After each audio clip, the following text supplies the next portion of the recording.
High protein இருக்கக்கூடிய soya chunks வச்சு எப்படி ஈஸியாக பிரியாணி ஸ்டைலில் ஒரு சேமியா செய்யலான்னு பார்க்கலாம் வாங்க.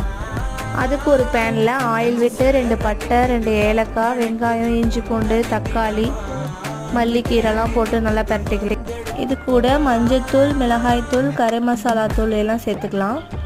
வீட்டுக்கு கெஸ்ட் வந்துட்டாங்கன்னா என்ன செய்கிறதுன்னு ஒரே யோசனையாக இருக்கும்.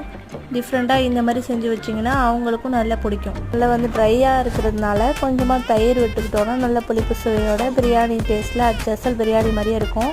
நம்ம சோயா சங்க்ஸை ஒரு சுடு தண்ணியில் நல்லா கொதிக்கிற சுடு தண்ணியில் ஒரு 10 நிமிஷம் ஊற வச்சு நல்லா வடிகட்டி எடுத்துக்கலாம். அதை இந்த மசாலா கூட நல்லா சேர்த்துட்டு மூடி போட்டு தண்ணி தேவையான அளவு சேமியா வேகிற அளவுக்கு விட்டு நல்லா மூடி வச்சு சேமியாவை போட்டு நல்லா பிரியாணி ஸ்டைலில் நல்லா தம் போட்டு வச்சுருங்க. ஒரு 10 நிமிஷம் சிம்லேயே அடுப்பை வச்சுருங்க. வெயிட் லாஸ் பண்ணுறவங்க கூட இது சாப்பிடலாம்.